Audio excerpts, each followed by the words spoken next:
فرمایا کہ وجعلوا للہ، بنایا انہوں نے مما ذرا من الحرث والانعام نصیبا، ایک حصہ، فقالوا، وہ کہنے لگے ھذا للہ، یہ حصہ اللہ کا ہے، بزعمہم، ان کے خیال میں، ان کے گمان میں، وھذا لشرکائنا، اور یہ ہمارے شریکوں کا ہے۔ یعنی کہ دو ڈھیر لگائیں، ایک ڈھیر اناج کا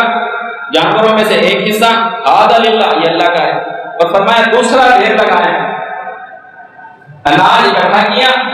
جانوروں کے حصے اس کے اندر ڈالے، وَهَذَا لِشُرَكَائِنَا، اور یہ شریک ہمارے شریکوں کا ہے، ایک حصہ اللہ کا، ایک حصہ شریکوں کا۔ آگے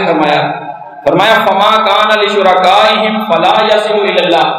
شریکوں والا جو حصہ ہوتا تھا وہ کبھی بھی نہیں پہنچ سکتا تھا اللہ والے حصے میں۔ فرمایا وَمَا كَانَ لِلَّهِ، اور جو حصہ ہوتا اللہ کا، فَهُوَ يَصِلُ إِلَى شُرَكَائِهِمْ، وہ مل جایا کرتا تھا شریکوں والے حصے میں۔ مسئلہ سمجھیں، میں اس کو تھوڑا کھول کے بیان کروں گا، تفصیل آپ سمجھ لیں کہ ایک حصہ اللہ کا بنایا، ایک حصہ شریکوں کا بنایا، کبھی فصل کم ہوئی، کبھی اناج میں کمی آئی، شریکوں والا حصہ کم پڑا،